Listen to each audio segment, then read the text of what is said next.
Bienvenidos a Eco Académico, el espacio donde la experiencia se convierte en sabiduría y el liderazgo se encuentra con el propósito. Hoy tenemos como invitado a un gran líder, cuya trayectoria de vida abarca la ingeniería, el ministerio de fe, la educación. Su vida es una prueba de que es posible trascender los límites y generar impacto desde varias esferas.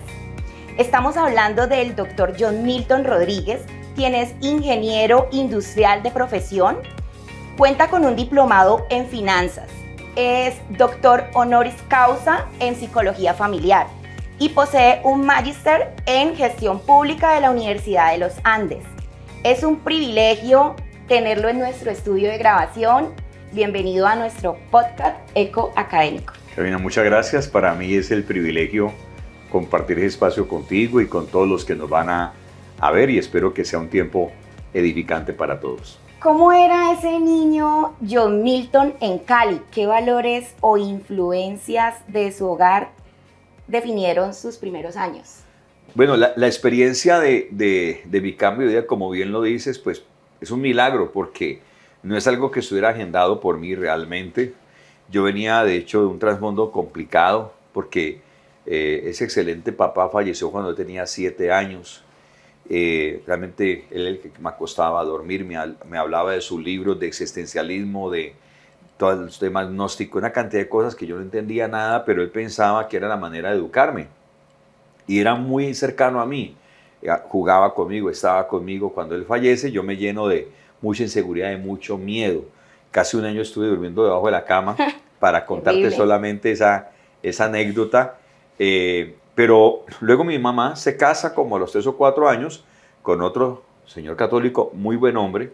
Nunca fui capaz de decirle por su nombre o decirle padrastro o algo así, ¿no? Fue para mí mi papá también, porque fue una persona muy especial que se ganó el cariño, la admiración y el respeto de mis hermanos y el mío. Y ellos empezaron a hacer negocios, restaurantes, cafeterías, pero eran muy buenos emprendiendo, no tan buenos administrando. Entonces cada vez se quebraban y cada vez la situación económica era peor, hasta que quedamos en un barrio de Invasión, en la Comuna 20 de Cali, en la zona de La Reforma. Allá no había energía, todo era pirata. Yo tengo la tranquilidad, pienso, ¿no?, que Dios ya me perdone el pecado, pero todo era pirata, no había agua, no había energía, no había nada, todo despavimentado, una casa prefabricada, piso de tierra. Entonces fue una etapa muy difícil. Mis padres se reencuentran con un amigo en medio de amigos de rumbo y toda esa cosa, donde él había perdido todo por su vida relajada, y se lo vuelven a encontrar y ahorita ha recuperado su hogar, ha recuperado su vida empresarial. Y entonces la inquietud era, ¿cómo lo lograste? Entonces él lo invita a mis padres a un grupo de oración. Ellos empiezan a ir a ese grupo de oración y yo empecé a molestarlos, ¿no? Porque yo decía, ahora sí, pobres y locos, ahí estamos ya muy mal.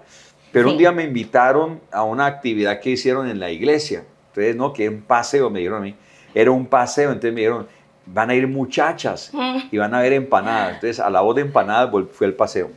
Entonces, y fue una experiencia chévere porque llegué allá y se eran muchachas, pero todas muy recatadas, muy prudentes, ¿no? Le echaba el ojo a la una y me volteaba la cara. Entonces no había mucho, no hay mucho que pescar.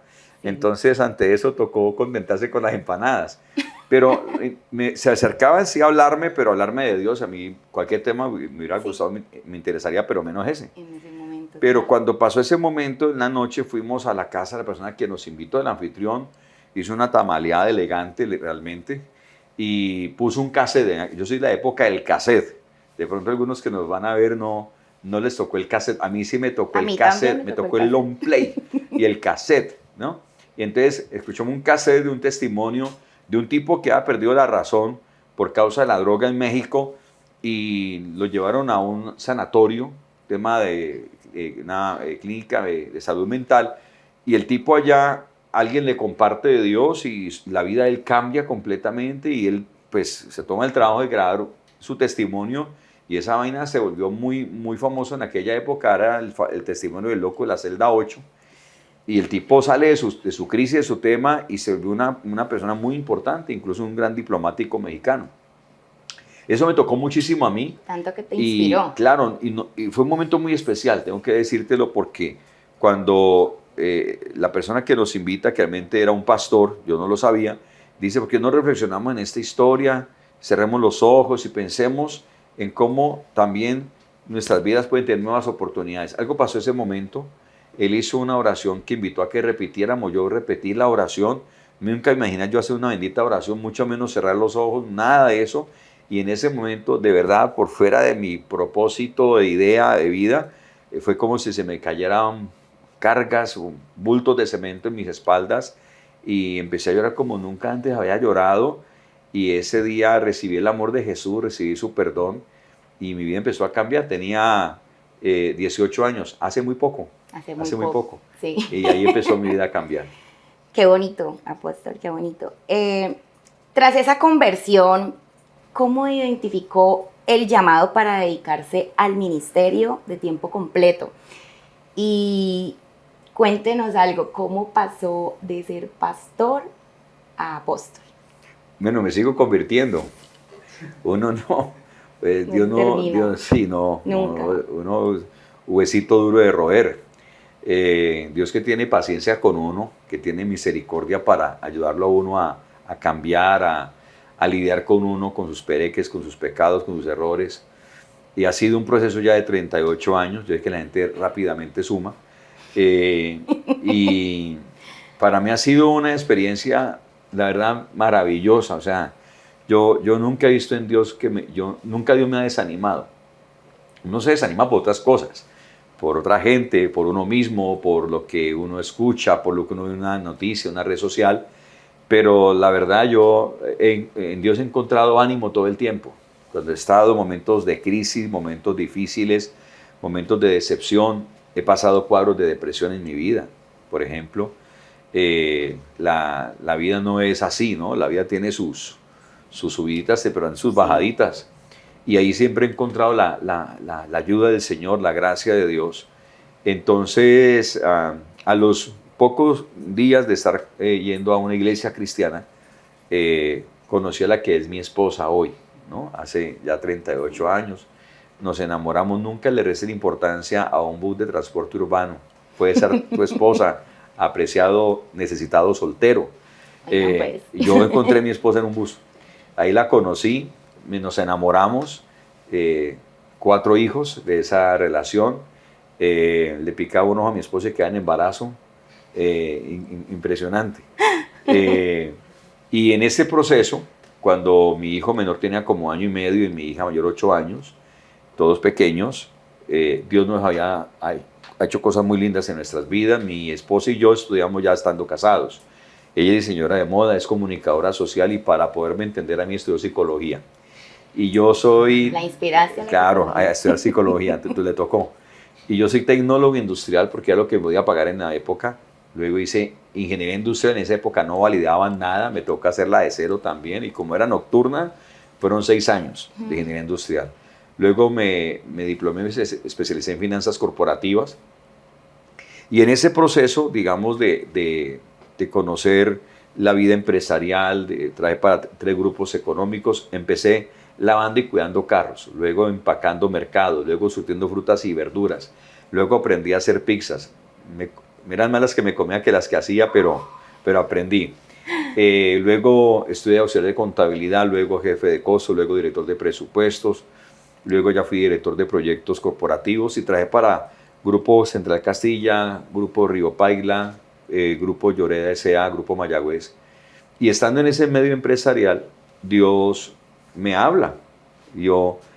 Cuando digo que Dios me habla es porque Dios nos habla. A veces uno va aprendiendo que si uno le presta atención, si uno se da sus oportunidades de leer la Biblia o de reflexionar, Dios le habla a uno. Y en una de esas conversaciones Dios me habló a mi corazón y me hizo comprender, porque es la única forma como yo puedo explicarlo, la verdad, de que Él me llamaba a ser un pastor. Y no fue fácil para mí asimilar el llamado, para nada, porque yo estaba muy enrollado en mi tema empresarial. Obviamente iba a una iglesia, servía en una iglesia, pero nunca me imaginé llegar a ser pastor. Y cuando le conté a mi esposa, menos, porque mi esposa, hijo mío, de las que hemos salido nosotros, ahora que tenemos una estabilidad, y tú dices que eres pastor, que vas a ser pastor, pues las familias pastorales no viven bien, viven muy mal. Entonces yo le dije, pues yo no sé, pero es lo que yo tengo en mi corazón. Sí. Pero yo le hablé al Señor y decía yo, hasta que mi esposa no la haya convencido, lo mismo yo ni me arriesgo. Entonces yo seguí mi tema y al tiempo mi esposa me la encuentro un día en la casa, lloraba todas las noches por ella, le imponía manos, hasta la ungía con aceite, bueno, y hasta que un día llegué y me dijo, a mí también Dios me habló, sirvámosle al Señor. Entonces, obviamente fue una decisión compleja, porque fue dejar unas comodidades, ¿no? Teníamos, con mucho esfuerzo, teníamos un apartamento, un vehículo, yo vendí el apartamento, vendí el vehículo, porque no queríamos ser carga para nadie, queríamos simplemente servir al Señor, y así empezó lo que hoy conocemos como Misión Paz.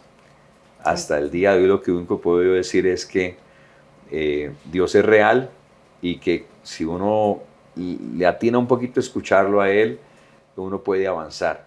No tengo duda que lo que uno hemos logrado hasta hoy por escuchar un poquito a Dios, y lo que no he logrado es porque me ha faltado escucharlo un poquito más. Claro, pero la clave es esa. Claro que sí. Continuando referente pues a la familia y a ese cimiento, ¿cómo han logrado sostener un ministerio por 25 años? ¿Cuál ha sido como ese secreto, como no sé cómo decir la palabra, porque lo acabas de explicar que no es como escuchar la voz, porque la voz de Dios no es audible, es sentirlo. Entonces, es como ustedes han logrado sostener ese ministerio. Bueno, varias 25 cosas. años, ¿no? Varias cosas. Yo hace un tiempo me dio un mensaje que yo creo que lo define bien la respuesta para tu pregunta, y es milagro tras milagro, ¿no? Y es ver la perseverancia y la paciencia cuando Dios se empeña en cada uno de nosotros, saber que Dios tiene un propósito para cada persona, y que Dios no va a descansar hasta que ese propósito se cumpla. Hay personas que tenemos digamos, ese privilegio de ser pastores. No todo el mundo tiene que ser pastor para ver milagros.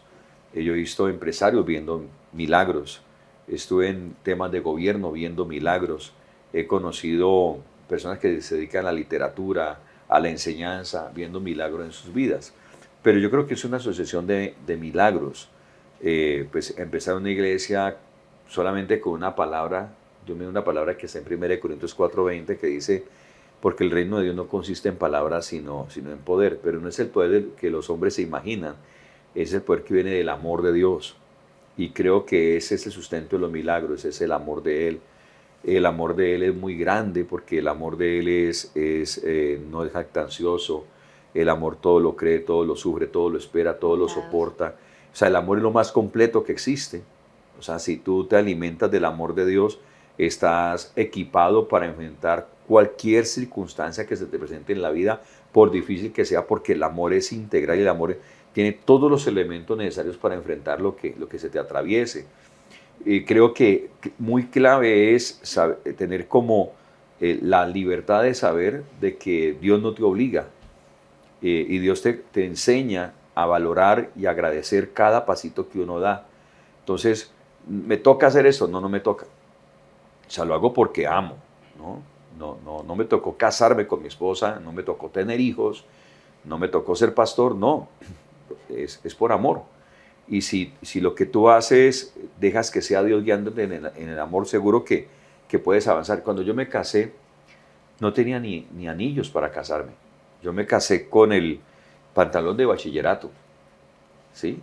Si hay un pantalón que uno le da palo, es el pantalón de bachillerato. Sí. Eso queda, mejor dicho, y se salen las lanitas a la tela. Bueno, eso es el peor pantalón del mundo entero. La tinta se riega en así era mi pantalón, lindísimo. Y me casé con el blazer prestado de mi hermana. ¿Hermana? Sí, de mi hermana. Era un blazer multifamiliar. Todo el mundo en la casa, todo el mundo se lo ponía en la casa. Y me tocó a mí el turno. Yo le dije a la notaria, vea, cuando usted va a leer esa parte, yo no tuve para los anillos, para que se brinque de pedacito. Y ella me dijo, le prometo que lo hago. Se le olvidó. Entonces me reclamó los anillos, entonces yo era diciéndole.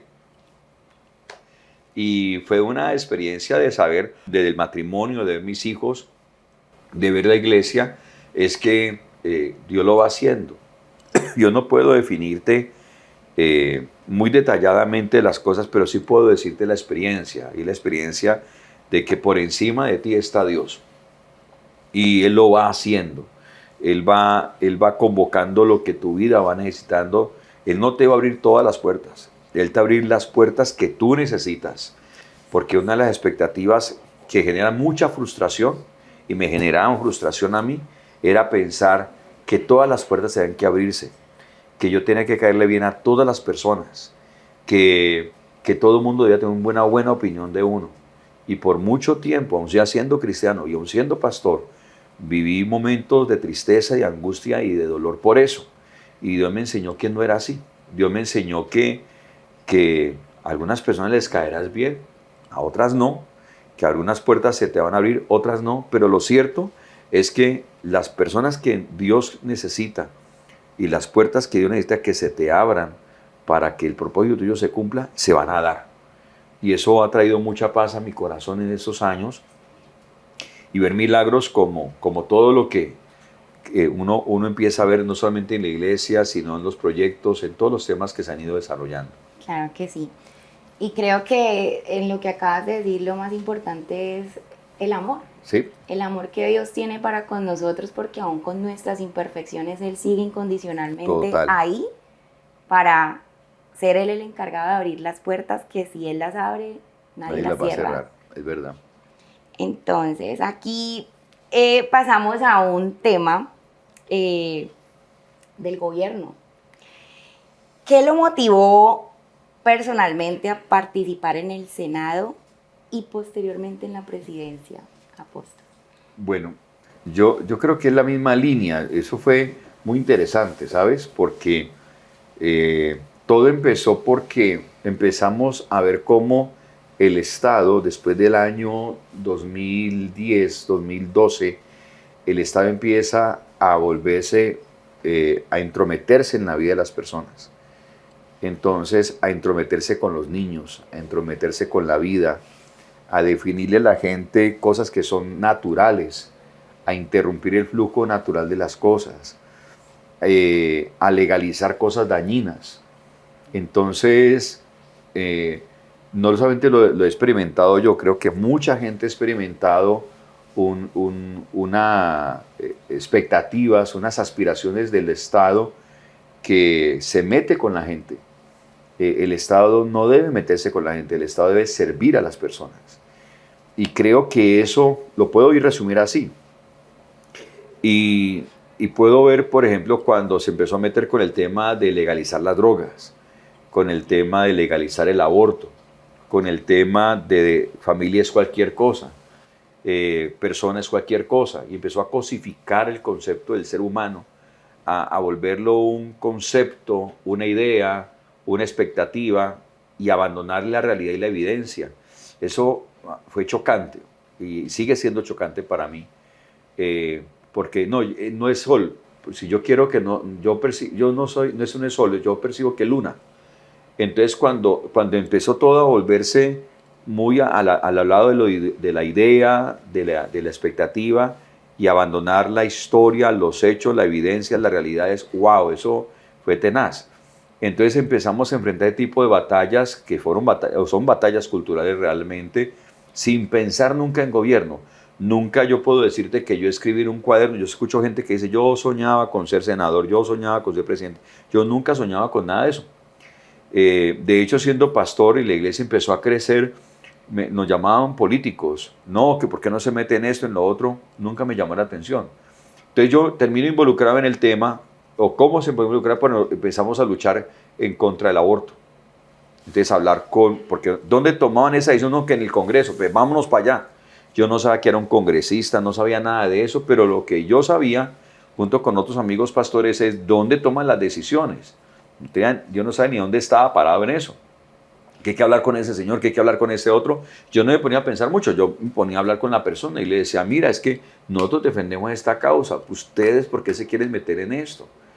Y fue vencimos varios debates a través de hablar con la gente y hacerles entender las cosas. Entonces ganamos la batalla contra el aborto, contra la eutanasia, contra el matrimonio no heterosexual, sino el igualitario, que lo querían definir de esa manera. Y luego vino el acuerdo de paz. Entonces también fue algo muy chocante, que se privilegiara a los victimarios por encima de las víctimas y al victimario le cumplieran de una sus privilegios y a las víctimas le calcularon en aquella época 270 años para poderle restituir sus derechos. Entonces una justicia restaurativa, más no restitutiva, es decir, una justicia que privilegia al victimario por encima de la víctima. El mundo al revés. Entonces lideramos el tema del no, milagrosamente ganó el no. Entonces luego los partidos, un partido me ofreció ser senador, otro partido me ofreció ser vicepresidente, otro partido me ofreció ser candidato presidencial. No estoy interesado en el tema, pero de pronto hubo un tema en pastores, en comunidades educativas, en asociaciones de víctimas que dijeron, no, los políticos no nos representan, hagamos algo nuevo. Entonces apareció ese movimiento y bueno, sin saberlo, para esa época, con el tema del acuerdo de paz y todas las batallas, empecé a volverme muy mediático. Entonces, de ese grupo nuevo, digamos que ellos indicaban que 2 o 3 personas éramos mediáticos, entonces dijeron, pues ustedes sean los candidatos. Para mí no fue fácil tomar esa decisión, no lo querían ni mi esposa ni yo, pero Dios le habló a mi esposa en sueños. Y Dios sí habla audiblemente, sí. Carolina, sí. Sí lo habla a algunas personas de una manera, a otras personas de otra, pero una opción es la parte audible y también en sueños. Y Dios le habló a mi esposa en sueños. Y le dio una palabra en Proverbios 31, 8 al 9, que dice, abre tu boca por el mudo en el juicio de todos desvalidos y hazle justicia al pobre y al menesteroso. Y esa palabra, mi esposa me dijo, mi esposa nunca había votado por nadie. Entonces ella me dijo, lo que se están diciendo que líderes, acéptalo, es de Dios. Y me dio la palabra, para mí fue muy complicado, pero lo hicimos. Y Dios se manifestó realmente en un proceso muy nuevo, en un partido nuevo. Llegar al Senado, 4 congresistas, pues no es nada fácil. Hoy, años luego, digo, es un milagro lo que ocurrió. Y luego el tema en el Senado fue una experiencia realmente extraordinaria. No es cierto que tú te corrompas, no es verdad. El que se quiere corromper se corrompe en el Senado y fuera del Senado. Y yo aprendí que vivir principios y valores son válidos en cualquier lugar. Y tengo que decirte que hicimos un trabajo en el Senado, sacamos adelante más de 24 leyes de la República, beneficiando al campesino, a la familia, al niño. Es decir, fue una experiencia bonita. Y luego la candidatura presidencial fue prolongar la voz a una voz de mayor alcance. No está en nuestros cálculos ganar, porque es otra cosa que uno aprende en la vida con el Señor, y es que el tema de lo que nosotros llamamos resultados, Él lo llama propósito. Propósitos. Y creo que ha sido una experiencia chévere, ser más consciente de mi país, conocer La Guajira, conocer el Chocó, conocer las situaciones. Me recorrí mi país varias zonas 3 o 4 veces y ver que no conocemos Colombia, aún no la conozco yo plenamente. Es un país muy hermoso, pero con grandes complejidades que requiere mucho trabajo de todo el mundo.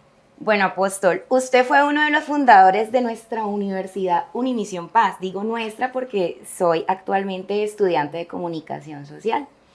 Cuéntenos por qué es importante creer en la educación. Bueno, yo venía en un avión, venía de Miami y venía leyendo una revista y a un reporte, el reporte era de la Universidad de Harvard, y ellos estaban diciendo que en ese reporte que el problema en Estados Unidos no era ausencia de conocimiento, sino de ética y de principios.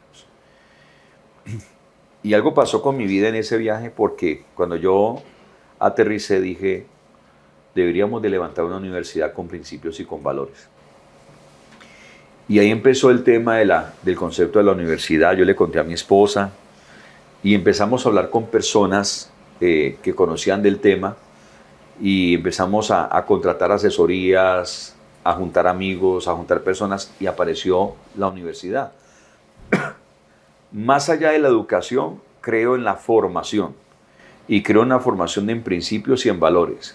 El conocimiento se te puede disipar, pero los principios y los valores se convierten en unos temas estructurales que, si son consolidados, te defienden en tu vida y te dan la mano en los momentos aún más complejos, en los momentos sin salida. Créeme que los principios y los valores, para mí, lo fundamental en la universidad. Conocimiento es muy importante, pero los principios y los valores son más todavía, aún más importantes. Claro que sí.